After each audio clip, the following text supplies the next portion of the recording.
மிகவும் பிரியமானவர்களே, தான் சரியாக நடக்க முடியாத சூழ்நிலையிலும் கிறிஸ்துவின் சுவிசேஷத்தை உற்சாகமாக அறிவிக்கும் மாற்றுத்திறனாளி ஒருவர் காண்போர் அனைவரையும் மெய்சிலிருக்க பண்ணுகிறார்.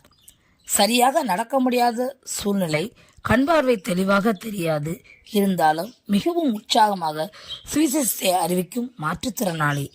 எத்தகைய இடர்பாடு வந்தாலும் இயேசு நம்மை கைவிட மாட்டார் என்று உற்சாகமாய் சுவிசேஷம் அறிவிப்பதில் ஈடுபட்டுள்ளார் இந்த பெரியவர்.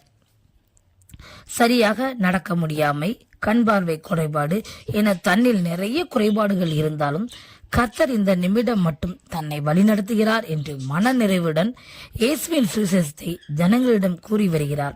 பேருந்து நிலையம் இன்னும் மக்கள் அதிகமாக கூடும் இடங்களில் துண்டு பிரதிகளை கொடுத்து இயேசுவின் அன்பை கூறி வருகிறார். இவரிடம் காணப்படும் உற்சாகமும் இயேசுவின் மீது கொண்டுள்ள நம்பிக்கையும் காண்போரை நிகழ்ச்சியடை செய்துள்ளது. சுவிசேஷ ஊழியத்தில் ஈடுபட்டுள்ள இந்த சகோதரரை கர்த்தர் தான் ஆசீர்வதிக்க வேண்டும். சுவிசேஷ பாரம் ஒன்றே. இதே போன்ற தகவல்களை நீங்கள் தொடர்ந்து பெறுவதற்கு இந்த சேனலை தொடர்ந்து பாருங்கள், சப்ஸ்கிரைப் செய்து கொள்ளுங்கள். அது உங்களுடைய ஆவிக்குரிய வாழ்க்கைக்கு பிரயோஜனமாக இருக்கும். உலகங்களில் நடக்கும் கிறிஸ்துவ நிகழ்வுகளை தெரிந்து கொள்வதற்கு ஏதுவாக இருக்கும். தேவன் தான் உங்களை ஆசீர்வதிப்பாராக. ஆமென்.